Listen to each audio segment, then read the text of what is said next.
Well, a one-liner is one sentence that explains what you do or what you offer in such a way that you capture the most people's attention.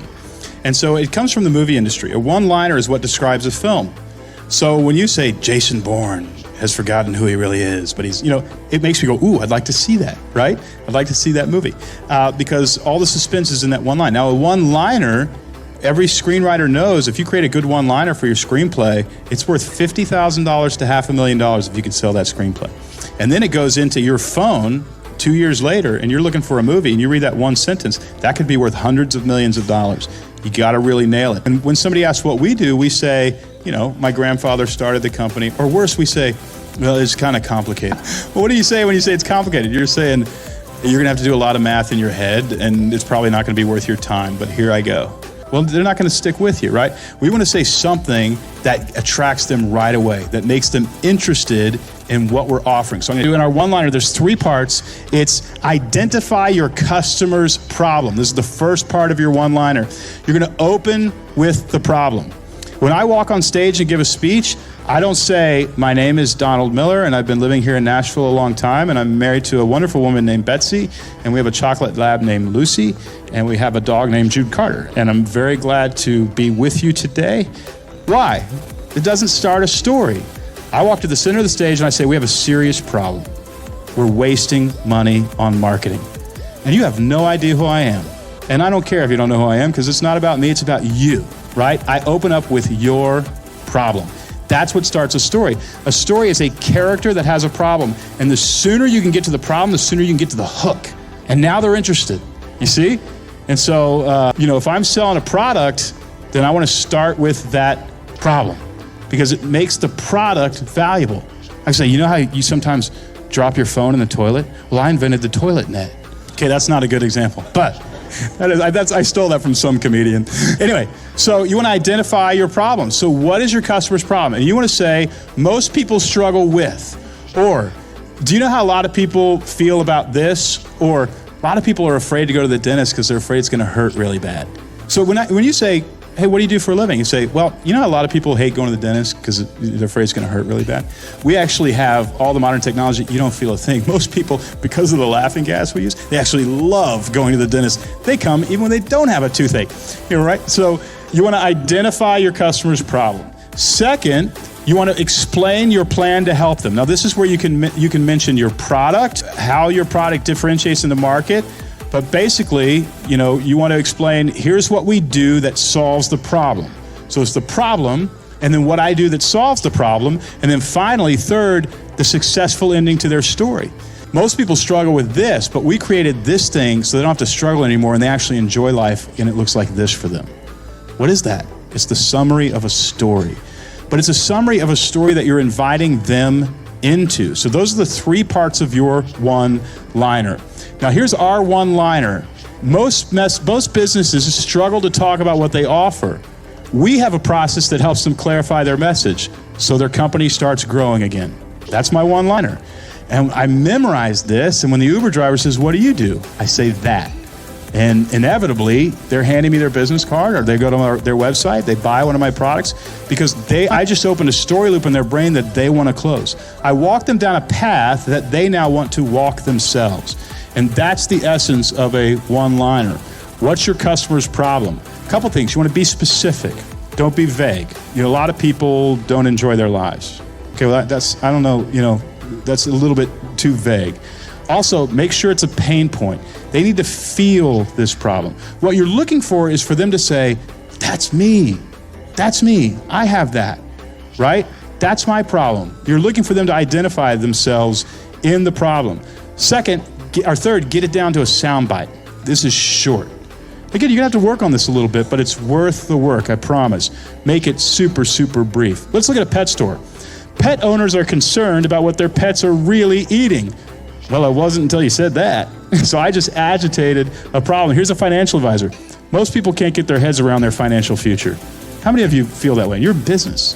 It's like, yeah, I actually can't get my head around my financial future. I don't know if I'm rich or poor. I think I'm rich, but I don't know. Yeah, used car sales. Hey, you know how nobody likes to haggle with a used car salesman? Can you imagine if somebody said that to you and they're a used car salesman at a cocktail party? You'd be like, I'm buying my next car from this guy. He gets it. He understands my pain. All right, next is the plan, the part 2. You want to make it feel like a new idea. I've never heard that before. It's a differentiator. Oh, that's interesting. I didn't know you could go to a used car dealer without haggling. So it's a differentiator. Make it understandable. Make sure it's not so elusive they can't understand it. And make it brief. Let's look at the pet store. Pet owners are concerned about what their pets are really eating. Here's the second part. So we source our food from trusted local vendors, right? And so now you're going, I've never heard of a pet. At first, I don't know what my dog is eating. It's probably not healthy, but you're making sure it is, okay? A financial advisor. Most people can't get their heads around their financial future, so we created a financial map that puts all your info on a weekly dashboard. That's the differentiator. That's the resolution to my problem. Lastly, used cars. Nobody likes to haggle with a used car salesman, so we remove the salesman entirely. You can choose and test drive a car hassle-free. By the way, people are making billions of dollars with that exact business plan. They remove the resistance from the actual process. And third, you describe a happy ending to their story. Make it the controlling idea of your business. That means all your employees are trying to get people to this thing. You know, you would think that StoryBrand was in the business of clarifying your message. That's just our product. That's not what we're in the business of. We're in the business of increasing your revenue. We have a whole Slack channel that's just dedicated to, I doubled my sales. This person wrote in, they're seeing huge increases, blah, blah, blah. And that's the motivator for our entire company. We've got to get these people money. That's the controlling idea, is the resolution, the happy ending to their story is the business you're really in. Not the selling product, it's the happy ending that you're in the business in. Make it something they actually want, so they don't go, oh, that sounds interesting, but I don't know if I want that, right? So I wouldn't say, so you can have a ton of flowers at your event. That's not the controlling idea, so that everybody will think that you gave the best event of the year. That's the happy ending, right? And the flowers are just the product that gets me the happy ending, but I'm actually the person who sells the happy ending. Okay, so let's look at them all together. Pet owners are concerned about what their pets are really eating, so we source our food from trusted local vendors, which ensures your pet stays happy and healthy. There it is. Three statements, one-liner.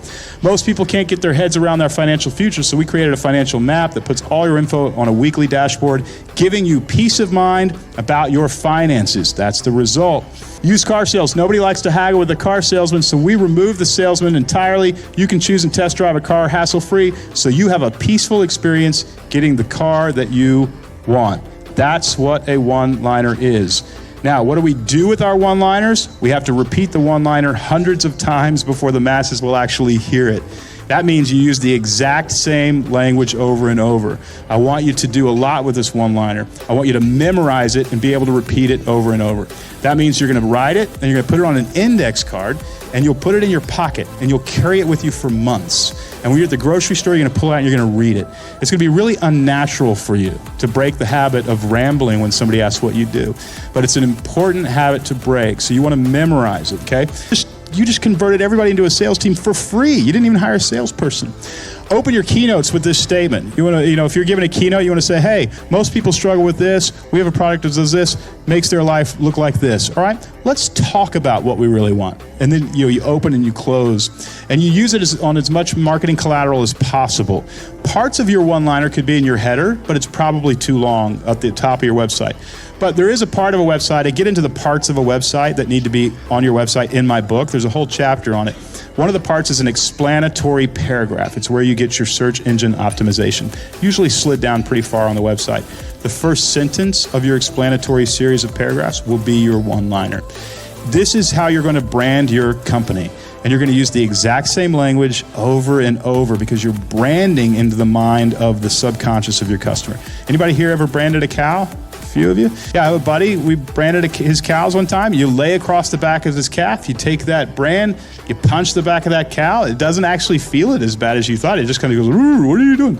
You do that. It smells a little like hamburger. But what if you took a different brand, you put it over the top of that brand? And you took a different rancher's brand, you put it over the top of that brand. You took a different rancher's brand, you put it over the top of that brand. Anybody know whose cow that is after a little while? It's exactly what your salespeople are doing to your company.